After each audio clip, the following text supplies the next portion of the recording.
Hi friends, welcome to my YouTube channel. Friends, మనకు NTPC recruitment 2025 2026 అని అయితే మనకైతే ఒక ఆర్ఆర్బీ నుంచి అయితే ఒక నోటిఫికేషన్ అనేది రిలీజ్ అనేది చేశారండి. అండ్ ఈ వీడియో చూస్తున్న వారందరూ ప్లీజ్ ఒక లైక్ చేయండి. కొత్తగా విజిట్ లేనైతే ప్లీజ్ సబ్స్క్రైబ్ చేసి పక్క ఉన్న బెల్ అయితే క్లిక్ అనేది చేయండి. ఫ్రెండ్స్, మీరందరూ వీడియో చూస్తున్నారు కానీ ఎవరు లైక్ చేయడం లేదు. ఒక చిన్న లైక్ చేయడం వల్ల నాకు కొంచెం సపోర్టింగ్ అయితే ఉంటుంది. ప్లీజ్ ఫ్రెండ్స్, ఒక లైక్ చేసి అయితే వీడియో అయితే పూర్తిగా చూడడానికి అయితే ట్రై చేయండి. అండ్ ఈ యొక్క నోటిఫికేషన్ గురించి అయితే కింద నేను డిస్క్రిప్షన్లో మీకైతే ఒక లింక్ అయితే ప్రొవైడ్ అయితే చేస్తాను. అక్కడికి వెళ్ళి అయితే మీరు ఈ యొక్క నోటిఫికేషన్ గురించి పూర్తి వివరాలు అయితే మీరు మరోసారి అయితే చూసుకోవచ్చండి. అండ్ ఇక్కడ మీరు చూసుకున్నట్లయితే 3050 పోస్టులు అయితే మనకైతే ఇక్కడ రిలీజ్ అనేది చేశారనేది అయితే మనకు ఇక్కడ చూపుతున్నారండి. అండ్ ఇక్కడ ఫస్ట్ ఇక్కడ మనము పోస్టుల గురించి ఇక్కడ చూసుకుందాము. ఇక్కడ పోస్టుల గురించి ఇక్కడ చూసుకున్నట్లయితే జూనియర్ కమ్ టైపిస్టు ఇందులో 163 పోస్టులు అయితే ఉన్నాయండి ఇందులో. అండ్ దాంతోపాటు అకౌంట్స్ కమ్ టైపిస్టు ఇందులో వచ్చేసి 394 పోస్టులు అయితే ఉన్నాయండి. అండ్ ట్రైన్స్ క్లర్క్ ఇది వచ్చేసి 77 పోస్టులు అయితే ఉన్నాయి. అండ్ ఈ కమర్షియల్ కమ్ టికెట్ క్లర్క్ ఇందులో వచ్చేసి 2424 పోస్టులు అయితే ఉన్నాయండి. అండ్ ఈ యొక్క నోటిఫికేషన్ వచ్చేసి అందరూ తెలంగాణ, ఆంధ్ర అండ్ ఇతర రాష్ట్ర వాళ్ళు ఎవరైనా దీనికైతే అప్లై అనేది చేసుకోవచ్చండి. అండ్ మేల్స్ అండ్ ఫీమేల్స్ ఎవరైనా దీనికైతే అప్లై అనేది చేసుకోవచ్చు. అండ్ అదేవిధంగా ఇక్కడ మనకు అర్హత గురించి ఇక్కడ చూసుకున్నట్లయితే గుర్తింపు పొందిన బోర్డు లేదా సంస్థ నుంచి 12వ తరగతి పాస్ అయి ఉన్నవారైతే ఎవరైనా దీనికైతే అప్లై అనేది చేసుకోవచ్చు.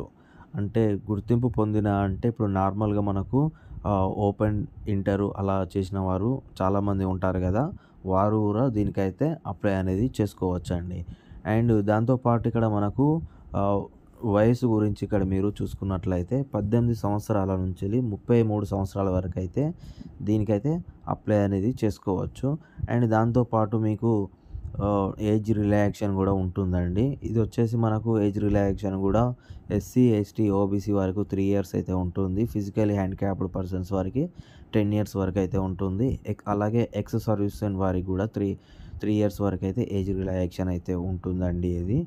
అండ్ దాంతోపాటు మనకు అప్లికేషన్ వచ్చేసి మనకు ఆన్లైన్ అప్లికేషన్ అయితే ఉంటుందండి. ఇది వచ్చేసి మనకు డైరెక్ట్ మనము వెబ్సైట్లోకి ఓపెన్ చేసుకొని మనం అందులో ఆన్లైన్లో మాత్రమే దీనికైతే అప్లై అనేది చేసుకోవాల్సి అయితే ఉంటుంది. ఇలా పేమెంట్ కూడా మనకు డెబిట్ కార్డ్, క్రెడిట్ కార్డ్ ద్వారా మనము పేమెంట్ అయితే చేసుకోవాల్సి అయితే ఉంటుంది. అండ్ అదేవిధంగా ఇక్కడ మనకు అప్లికేషన్ ప్రారంభం గురించి ఇక్కడ మీరు చూసుకున్నట్లయితే అక్టోబర్ 21 నుంచి లాస్ట్ డేటు నవంబర్ 20 వరకు అయితే దీనికైతే మీరు అప్లై అనేది చేసుకోవచ్చు. ఈ మధ్యకాలం అంటే మనకు అక్టోబర్ 21 నుంచి ఈ యొక్క అప్లికేషన్ డేట్ అయితే స్టార్ట్ కాబోతుందండి. అదేవిధంగా ఇక్కడ నెక్స్ట్ అప్లికేషన్ ఫీజు గురించి ఇక్కడ చూసుకున్నట్లయితే SC, ST, ex service men మహిళా అభ్యర్థులకు 250 రూపాయలు పెట్టి అయితే దీనికైతే అప్లై అనేది చేసుకోవాల్సి అయితే ఉంటుంది.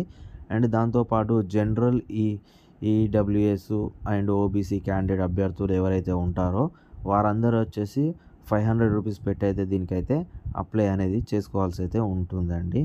అండ్ అదేవిధంగా మీరు అప్లై చేసుకున్న తర్వాత నాన్ రిఫండబుల్ అమౌంట్ అయితే ఉంటుంది. అంటే మీరు అప్లై చేసుకున్న తర్వాత మీరు ఎగ్జాంపుల్గా మీకు వద్దనుకున్నా కూడా మీకు రిఫండబుల్ అట్లా అంటూ ఏమైతే కాదు అన్నట్టు ఇందులో. అండ్ అలాగే ఇక్కడ సెలెక్షన్ ప్రాసెస్ వచ్చేసి మనకు కంప్యూటర్ బేస్డ్ టెస్ట్ అయితే ఉంటుందండి ఇందులో. అంటే మనకు మాన్యువల్గా అయితే మనము ఓఎంఆర్ షీటు అట్లా ఆ విధంగా అయితే ఏమి ఉండదు. డైరెక్ట్ మనకు కంప్యూటర్ బేస్డ్ అయితే మనకు ఎగ్జామ్ అయితే ఉంటుంది. అండ్ అందులో కూడా మనకు మల్టిపుల్ చాయిస్ ఉంటుంది అన్నట్టు, ఏబిసిడి ఆప్షన్స్ ఉంటాయి. అందులో మనం వెళ్ళి మన కరెక్ట్ ఆప్షన్ ఏది అనేది మనము క్లిక్ చేసుకోవచ్చు. అండ్ దాంతోపాటు స్కిల్ టెస్ట్, డాక్యుమెంట్ వెరిఫికేషన్ అయితే ఉంటుందండి. అంటే మనకు స్కిల్స్ టెస్ట్ అయితే ఉంటుంది. మనము ఏ పోస్ట్కి అయితే అప్లై అనేది చేసుకుంటామో, ఇప్పుడు ఎగ్జాంపుల్గా టైపిస్ట్కు మనం అప్లై చేసుకుంటే దానికి మనకు టైపిస్టు టెస్ట్ అయితే ఉంటుంది అన్నాడు దీనికి. ఈ టెస్ట్ తర్వాత మీకు మీ యొక్క డాక్యుమెంట్స్ వెరిఫికేషన్ కూడా జరుగుతుంది. దాంతోపాటు మెడికల్ టెస్ట్ కూడా జరుగుతుంది అన్నట్టు ఇందులో. అంటే డాక్యుమెంట్స్ వచ్చేసి మీరైతే ఇప్పుడు దీనికైతే ఏమేమి డాక్యుమెంట్స్ అయితే సబ్మిట్ అనేది చేస్తారో అవన్నీ డాక్యుమెంట్స్ అయితే వెరిఫికేషన్ చేస్తారు. ఆ వెరిఫికేషన్ చేసిన తర్వాత మీకు మెడికల్ ఎగ్జామినేషన్ కూడా ఉంటుంది దీంతో. అంటే మీరు హెల్తీగా ఉన్నారా, యాక్టివ్ అంటే మీకేమన్నా ప్రాబ్లమ్స్ ఉన్నాయా అనేది ఇందులో మీరు చూస్తారన్నట్టు. ఇలా చూసిన తర్వాత మీకు జాబ్‌లో అయితే జాయిన్ చేసుకుంటారు. అండ్ నెక్స్ట్ ఇక్కడ మనకు పూర్తి వివరాల గురించి www.rrbapply.gov.in అని ఉంది కదా! ఈ యొక్క వెబ్‌సైట్‌లోకి వెళ్లి కూడా మీరు డైరెక్ట్‌గా మీరు గూగుల్‌లోకి వెళ్లి కూడా సెర్చ్ చేసుకోవచ్చు అన్నట్టు ఇందులో అయితే వీరు చెప్తున్నారండి. పూర్తి సమాచారం అయితే ఈ యొక్క వెబ్‌సైట్‌లో ఉంటుందని అయితే వీరు చెప్తున్నారు. ఓకే ఫ్రెండ్స్, మరి ఈ యొక్క నోటిఫికేషన్ గురించి అయితే ఈ విధంగా అయితే ఉంది. మరిన్ని నోటిఫికేషన్ల గురించి నా యొక్క యూట్యూబ్ ఛానల్‌కు సబ్స్క్రైబ్ చేయండి. మీ ఫ్రెండ్స్ అందరికీ షేర్ అనేది చేయండి. ప్లీజ్ ఫ్రెండ్స్, ఈ వీడియో చూసిన వారందరూ ఒక లైక్ చేసి అయితే నెక్స్ట్ వీడియో గురించి మళ్ళీ కలుద్దాం మరి. Okay, bye. జై జవాన్, జై హింద్.